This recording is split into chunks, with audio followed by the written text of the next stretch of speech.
This week I am showing you the Crooked Forest, which I will try and pronounce. It's Krzywy Las, or something like that. This is a very, very unique place, not just in Poland, but probably in Europe. I've never heard of this anywhere else.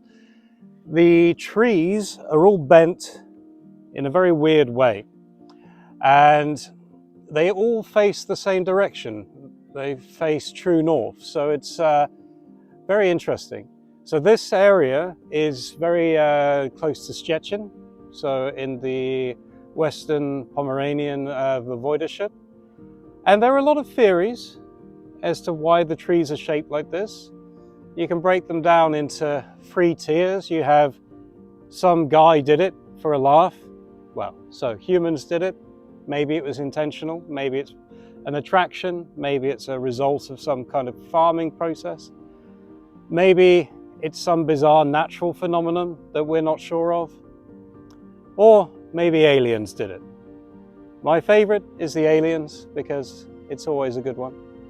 So the forest and these trees, it's not the biggest area, but it's very easy to get to.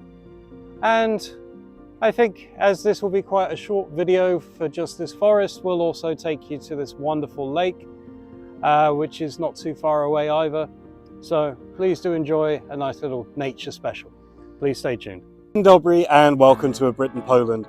With this channel, I travel across the country, I bring you the culture, and I show you just how amazing Poland is. So I invite you on my journey. If you want to see more, I have Facebook and Instagram profiles, which you will find links to in the description below. And if you want to really help out, you can turn to my Patreon or Patronite accounts, again in the description. Thank you very much. I hope you enjoy this video. Please like, share and subscribe. Do zobaczenia. So, as you can see, we are up in northwest Poland. So the Zachodnia Pomerania district, I believe. We are staying in Szczecin and we are going to Szmaragdowe Lake and Krzywy Las. So let's talk about the lake. So hidden in the beech forest on the edge of Szczecin lies a lake that looks like it belongs in the tropics.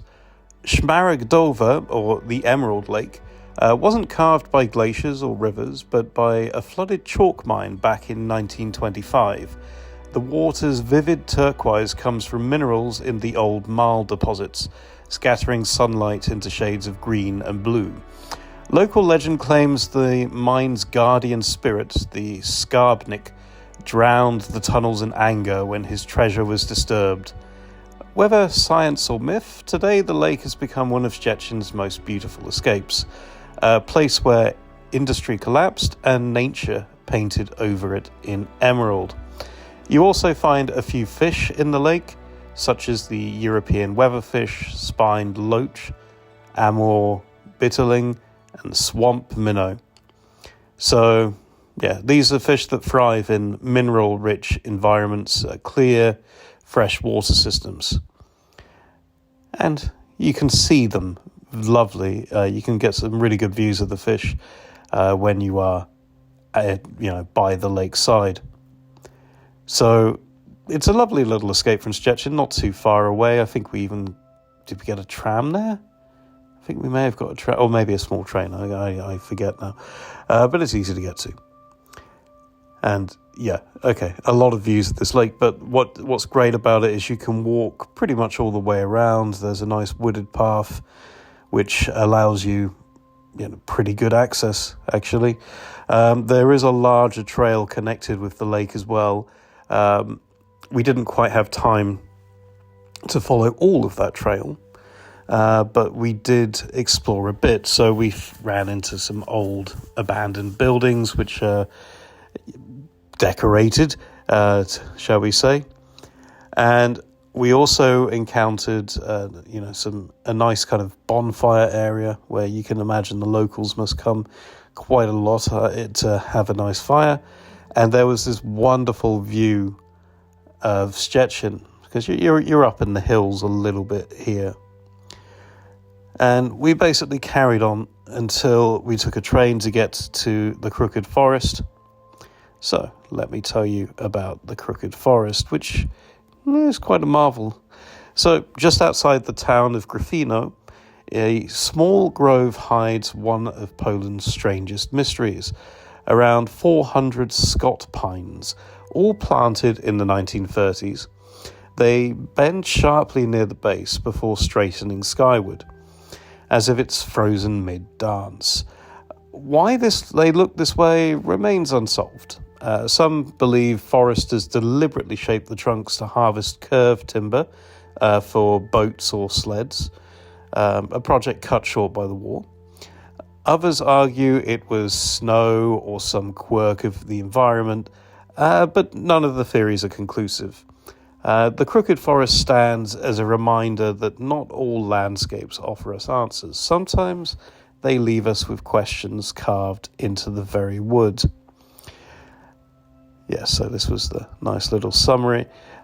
But yeah, when you are there are some boards which give you a bit more detail than you generally find online, and they do hint that there are so many theories, so many crazy theories about how these trees became shaped the way they were. Even one theory suggesting it was linked to like a local power plant or some kind of industrial plant.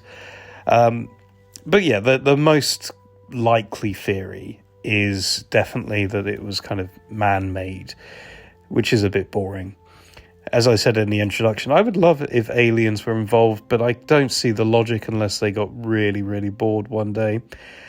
Which, I mean, come on. If you're studying humans all the time, you're going to get bored pretty quickly, I imagine. So this forest is protected. It's a protected natural monument. And there are 400 of these Scott pines planted. And yeah, each trunk bending at 90 degrees low to the ground before turning upright. And most bends point to the north. Yes, so it's a marvel. It's a fairly short train ride from Szczecin. I think it was only like 45 minutes. Just the stop other side of Gryfino. We didn't have time to stop into Gryfino, which was a shame because it looked a bit different. A bit like a kind of RPG small village kind of town, but never mind.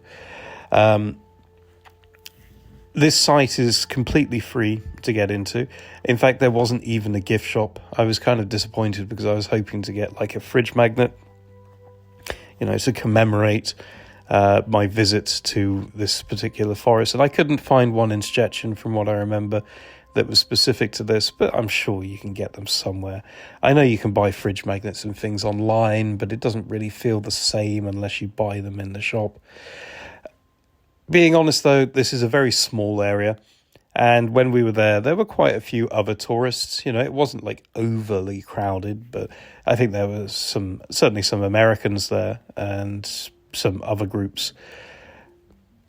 But it was novel, It's perhaps slightly underwhelming. You hear the mystery, you see the pictures online, and you think, ooh, this sounds like fascinating. And when you get there, it's really cool. Don't get me wrong, I'm really glad I went to see it. But because it's quite a small area, and you feel that maybe like the local authorities could have done something, a little information center or, a tiny gift stand or something, they could definitely, and I hate commercialization, but sometimes it's nice to have a tiny bit of commercialization just to kind of give the place a little bit more power and importance, if that makes sense. But yeah, there are pipes going all around the kind of forest area around it, which I guess are linked to this industrial plant or power plant or whatever's going on there. So maybe these pipes cause the trees to bend. You never know. Probably not. But hey, crazier things have happened. And in the 1930s, who knew what was going on. If you continue to walk around, there is like a little bit of a lake or river nearby as well, which adds just a touch more magic to the site, where we saw some people fishing. Fishing being very, very fun and very like common in Poland. But all in all, it was a lovely day out. Well, I say a day, it was like half a day at most to see both of these sites, but it was really lovely. So thank you very much for watching. Please stay tuned, please like, subscribe, and do zobaczenia.